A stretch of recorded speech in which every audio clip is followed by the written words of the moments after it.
everyone, this is Maki. Everything has two sides, like the front and the back.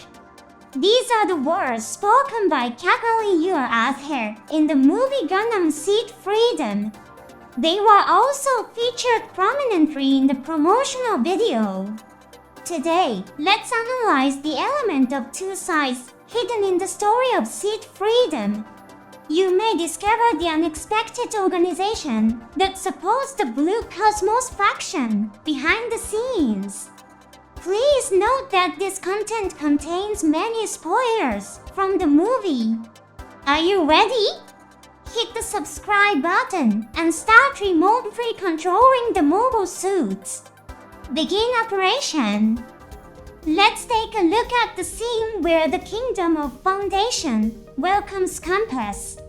The battleships Millennium and Archangel arrive from the sea. Opting and his team exchange greetings with Lars. Mobile suits are used in this scene. They are not used when Millennium and Archangel land in the sea.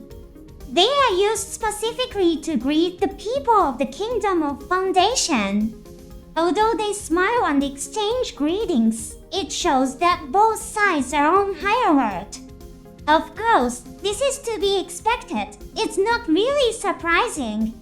Look at the back of GINN, who belongs to the Foundation. It's in a dirty and scarred state. What about the scene that shows GINN from the front? The front, visible to Lars and others, is very clean. Compass mobile suits are in pristine condition. The exact date isn't known, but Compass was in the battle with Blue Cosmos at the beginning. The armor must have been quite damaged. However, they probably repaired it thoroughly in order to present themselves to the high-ranking officials of the Foundation. The Kingdom of the Foundation has two sides, a beautiful and wealthy city and a slum-like area where people are shot by police or soldiers. The duality of the Foundation, which only maintains the visible parts in a beautiful state, is also expressed in GINN's back. Next, let's focus on the strategy meeting between the Eurasian Federation Army, the Foundation Army, and Compass. The commanders discussed the operation to attack the Blue Cosmos headquarters. On the surface they are cooperating, but the Eurasian Federation soldiers show hints of caution in their words. Because of this tension, Lars Orpheus and their teams also wear stunned expressions. But is that all? Take a closer look at the materials used in the meeting. Have you noticed anything strange about the documents that Compass and Foundation are looking at? They are completely blank. Of course, the documents are very small, so this could just be a production choice for simplicity. But now let's observe the documents of the people of the Eurasian Federation. Interestingly, although their documents are vague, they do contain content.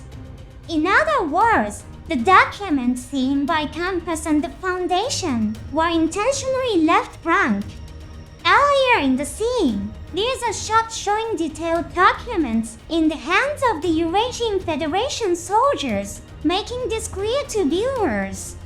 In the upper left corner of these documents is the word secret.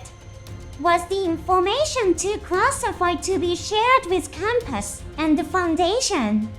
If that were the case, there would be no need to distribute blank documents. Perhaps Alexei Konoe had anticipated this situation. Unlike the others, the glass of water in front of him has less water in it. It seems he was relaxed, drinking water without paying attention to such childish harassment from the others.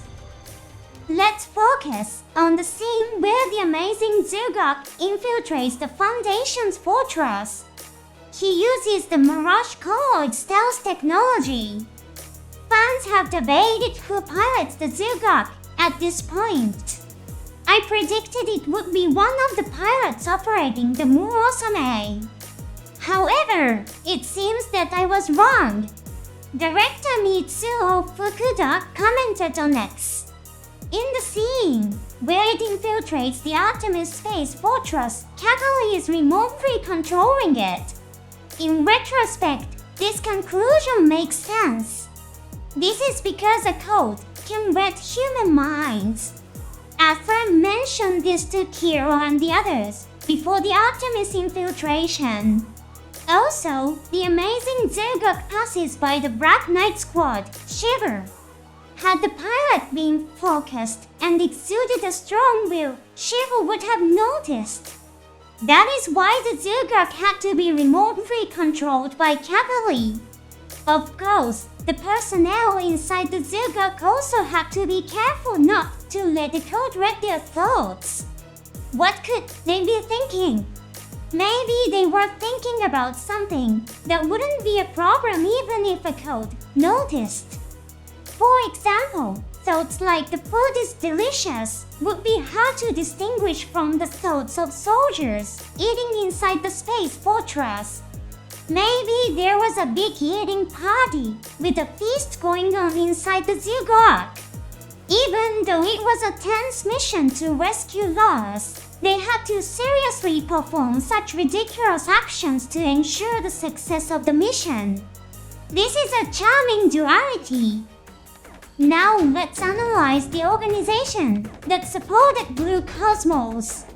The enemy organization that Campus fought against in the first half of the movie is Blue Cosmos. They have a strong hatred for the coordinators and do not hesitate to use mobile suit beam weapons against civilians. What was the organization that supported Blue Cosmos? Logos was destroyed in Sea Destiny. Many fans speculate that the Foundation secretly supported Blue Cosmos in order to bring down Campus. In reality, the organization supporting Blue Cosmos may be something else entirely. It's the Crossbone Vanguard. They uphold the ideology of Cosmo nobility, believing that those worthy of being rulers should lead the masses. You might be thinking the Crossbone Vanguard appears in Gundam Formula 91, not the Seed series. Well, let's focus on this scene. It shows a military vehicle launching missiles. It's a Blue Cosmos weapon.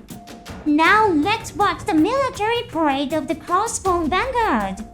Mobile suits and the Crossbone Vanguard flag are prominently displayed. Take a look at the military vehicles that appear here. This is it. That's right. It's the exact same model as the military vehicles used by Blue Cosmos. After the battle in the movie, with the fall of the Foundation and the heavy losses suffered by Blue Cosmos, the Eurasian Federation and the Crossbone Vanguard may begin its conquest of the world. Will Athha and Shin be able to defeat the Crossbone Vanguard? What do you think? Ending the show without revealing the truth would be irresponsible, so let me explain. This is probably due to the reuse of internal materials within Sunrise. Designing even small elements like military vehicles takes a lot of time and effort.